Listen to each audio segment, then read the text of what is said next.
Vamos a hablar esta noche del exilio del príncipe Zen. Así que vamos a ubicarnos en el año 1481, cuando fue consagrado sultán del Imperio Otomano, los turcos, Beyazid II. Muy bien. Poco después de esta consagración, se produjo una disputa dentro de la familia imperial. El hermano de Beyazid, el príncipe Zen, también se declaró sultán. Dice que yo también soy sultán. Y reunió un ejército para enfrentar a su hermano. Zen pretendía que el imperio se dividiera entre los dos hermanos y que por lo tanto hubiera dos sultanes. Pero como Beyazid no quería eso, hubo guerra. Después de algunas batallas, Zen fue derrotado y huyó a Rodas, a la isla de Rodas, ahí donde supo estar el Coloso, una de las 7 maravillas del mundo, que según se dice tenía una pata en una orilla y otra pata en otro de la entrada al puerto. Zen huyó a Rodas y allí le dieron refugio los caballeros de San Juan, cristianos desde luego. Aunque Zen se había exiliado, Beyazid II todavía temía que su hermano regresara y luchara otra vez por dividir al imperio. El temor al hermano es una actitud clásica de los sultanes otomanos. Tanto es así que cada vez que asumía un sultán, los hermanos menores eran encerrados en una especie de jaula de oro, en una cárcel muy lujosa, pero era una cárcel, para que no conspiraran, porque se suponía que el conspirador por excelencia era el hermano menor. La palabra hermano menor y conspirador son muy parecidas en el idioma turco, al menos para mí. El caso es que el sultán llegó al siguiente acuerdo con el maestre de los caballeros de San Juan. El sultán, Beyazid, pagaría una cuota anual altísima a los caballeros para que Zen permaneciera custodiado. Los caballeros de San Juan aceptaron el pago y mantuvieron vigilado a Zen por un tiempo. Años después, los caballeros de San Juan decidieron que no tenían más ganas de hacerse cargo de un personaje tan importante.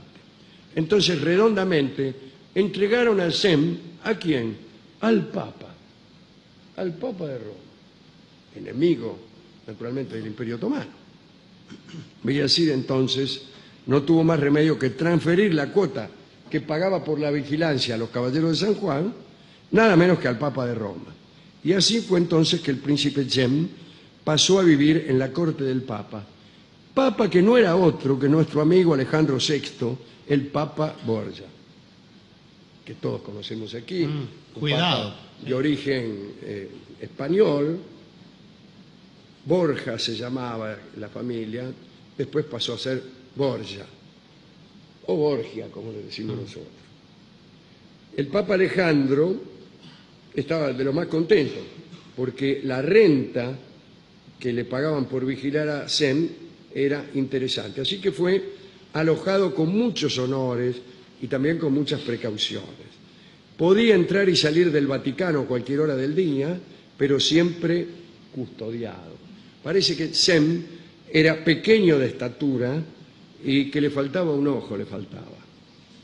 En Roma le permitían andar con turbante y con vestidos multicolores, tal como era su costumbre, y sus salidas atraían a muchos curiosos, ¿no? Daba largos paseos, a veces salía de caza, parece que hablaba poco, componía versos, contrataba a algunos músicos para que tocaran para él, bebía mucho y se rodeaba de mujeres muy hermosas. Zen daba mucha importancia a su rango. Cuando fue recibido por el Papa, se negó a arrodillarse y a sacarse el turbante. Se limitó a besar al Papa en un hombro. Y Cesare Borgia, el hijo del Papa, estaba maravillado con ese personaje y llegó incluso a estudiar su lengua. Me refiero a su idioma. César Borgia era uno de los hijos del Papa. Ahí también había líos entre hermanos. Cesare fue el más conocido de todos. Al parecer era un hombre muy sanguinario, pero muy práctico.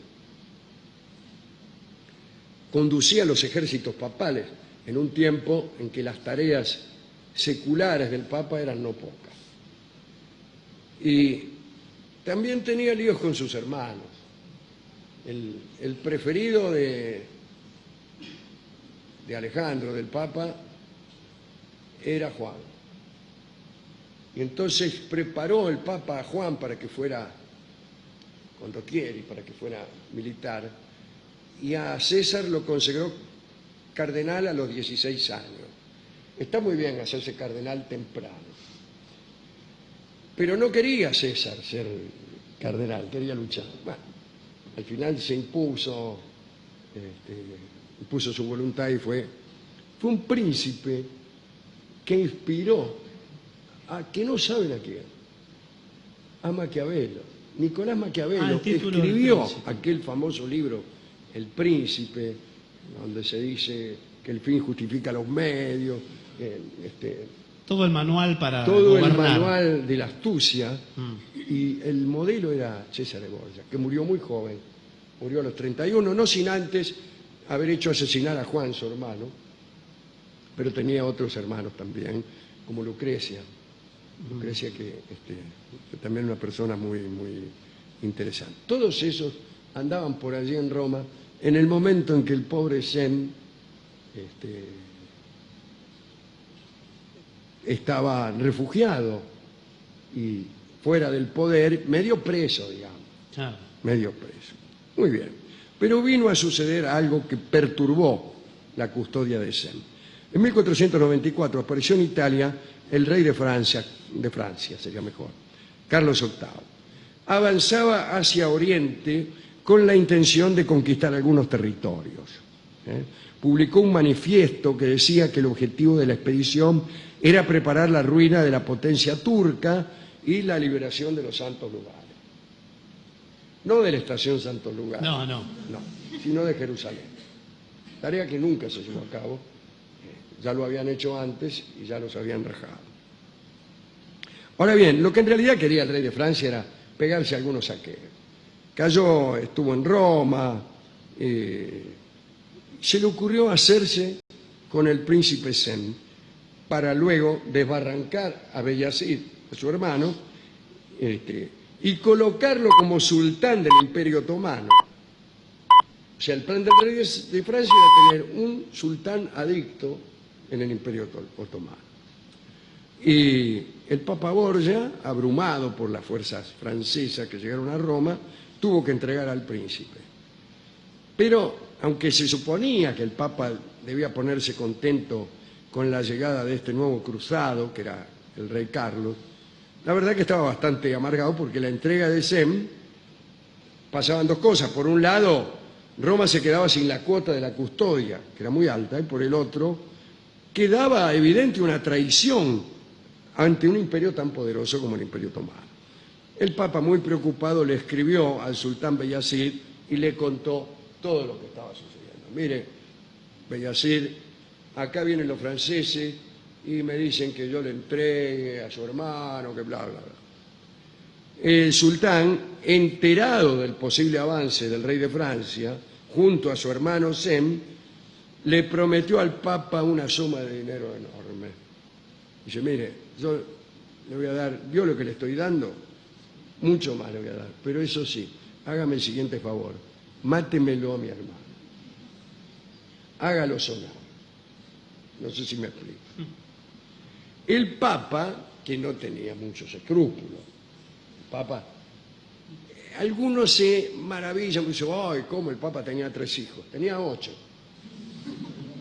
Y no era ese el asunto, porque todo. tenía, la madre de la mayoría de sus hijos fue Vanosa Catanei. Pero después había tenido hijos con la célebre Julia Farnese, ¿no? Con Giulia Farnese. Y tenía muchas amantes, o sea que eso no era lo terrible. Lo terrible era por ahí la corrupción, el nepotismo, todo ese sistema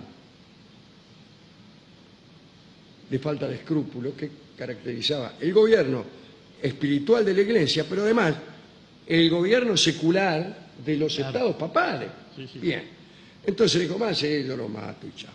Así que pasó lo siguiente.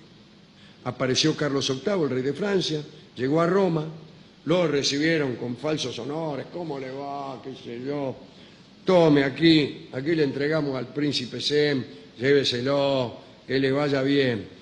Pero salieron, 28 de enero de 1495, salen las fuerzas de Roma rumbo a Nápoles, que habían resuelto gobernar ellos.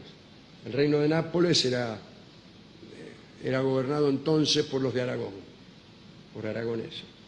Y dicen, ya que estoy, paso por Florencia, mando un saqueo, paso por Nápoles, me consagro rey de Nápoles, qué sé yo. Todo eso era el plan de Carlos VIII. Pero, le entregaron a Sem un poquitito envenenado. Le dieron unos toquecitos de cantarela. Y en el viaje apenas se podía mantener el caballo, tenía dolor de cabeza y llegó a Nápoles moribundo. Tan moribundo que el 25 de febrero, a los 30 años de edad, murió. Y entonces empezó a hablar de veneno, veneno. Algunos han dicho que el cuerpo de Sem, que algunos escriben con C-E-M y otros con D-J-E-M. El cuerpo presentaba señales inequívocas de muerte por veneno. Los enemigos del Papa recuerdan que, mejor dicho, historiadores enemigos de Borgia dijeron que hay cartas de Carlos, pero hay también cartas del sultán Beyazid al Papa ofreciéndole 300.000 ducados por la eliminación del Sem, directamente, ¿no? O sea que no era un cuento. El historiador italiano Paolo Giove dijo que el Papa, por odio al rey de Francia y para ganar esa recompensa, había hecho mezclar un polvo mortal con el azúcar que Sem ponía a todas sus bebidas, y aquel polvo causaba una muerte lenta. Este es también un fragmento del programa auspiciado por el doctor Cormillot, y que nos deja una enseñanza. ¿Qué se les dijo tantas veces del azúcar? Bueno, no, señor, no. No tengo más nada que decir. No, nada más que decir. No tengo más nada que decir. No puede ponerlo en ese contexto. El rey francés se la aguantó, prefirió seguir en relaciones con el Papa, aunque sospechaba la verdad, y dijo que Sem había muerto por una fiebre y postergó la expedición francesa a Estambul. Y igual hubiera tenido que postergarla, porque pasó algo que ninguno de nosotros sospechaba. Cuando llegaron a Nápoles, los soldados franceses se contagiaron todos la sífilis y el ejército se destruyó. La sífilis que explotó en Nápoles. Explotó y entonces los napolitanos la llamaron el mal francés, acusando a los soldados franceses de haberlo traído, y los franceses siempre dijeron que se la habían contagiado ahí. Los españoles que estaban allí, como se ha dicho, los de Aragón estaban allí, con el general de Córdoba, habían vuelto hacía poco de América y acusaron a los indios americanos de haberles contagiado ese mal. En Italia se llama el mal francés, en Nápoles, en Francia el mal de Nápoles y todo así.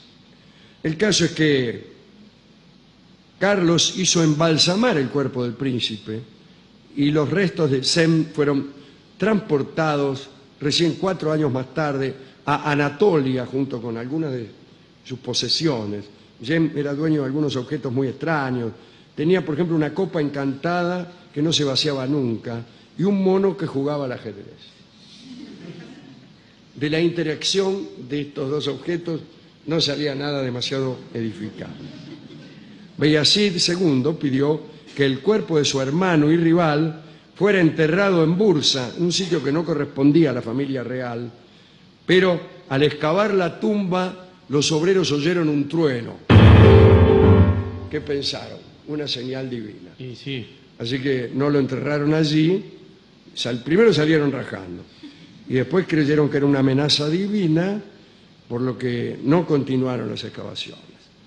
Finalmente, los restos de Sem fueron guardados con honores en la mezquita de Murat, junto con su abuelo Murat II.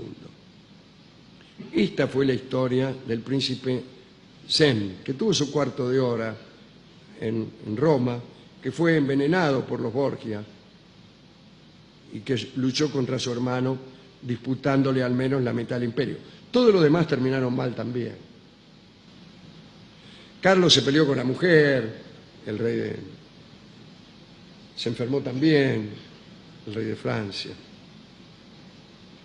César fue asesinado en una emboscada a los 31 años, o sea, muy, muy joven, después de haberse enemistado con toda Italia, ¿no?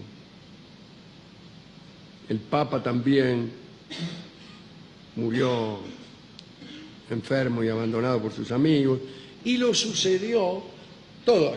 Juan, el otro hermano de César, fue asesinado, posiblemente a distancia de César. Bueno, murieron todos mal. Murieron todos. Mueren todos. Claro, estamos contando una historia del año 1500, mueren todos. Pero mueren mal. Mueren muy mal. Eso es lo que queríamos decir. Acerca del uso del azúcar. Y acerca de la institución del hermano menor. Sí. Y de otra institución que es el tramposo. El que no cumple lo que promete. Eso arruina todo, arruina posiblemente la raza humana. Bueno, hemos ido